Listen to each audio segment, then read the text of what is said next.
ঝুলে ঝুলে বাতাস খাই।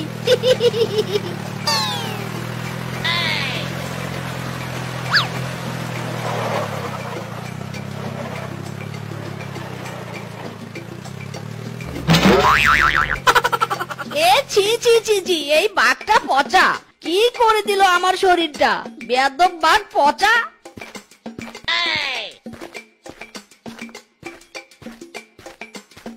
এই কে রে তুই? আমি আমি আমি কে?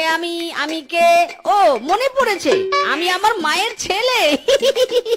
বলছি দাদু, তুমি কি করছো গো? আরে তুই কানা নাকি, চোখে দেখিস না? আমি ধান বুনছি, ধান। ধান? সেটা আবার কি দাদু? খায় না মাথায় দেয়?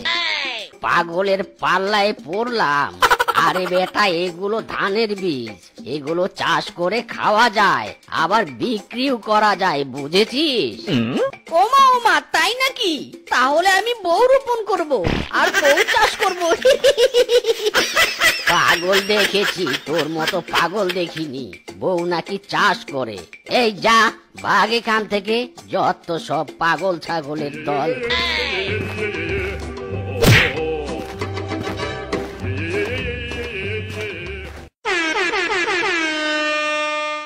ওগো ওগো, চালের উপর কি করছো? নিচে নেমে এসো গো।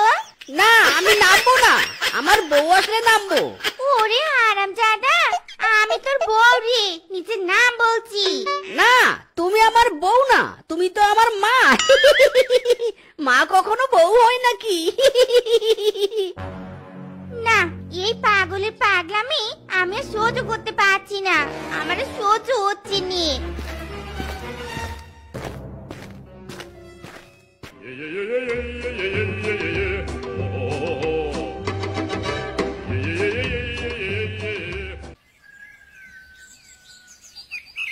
ধান চাষ করলে অনেক ধান হয়, তাহলে বউ চাষ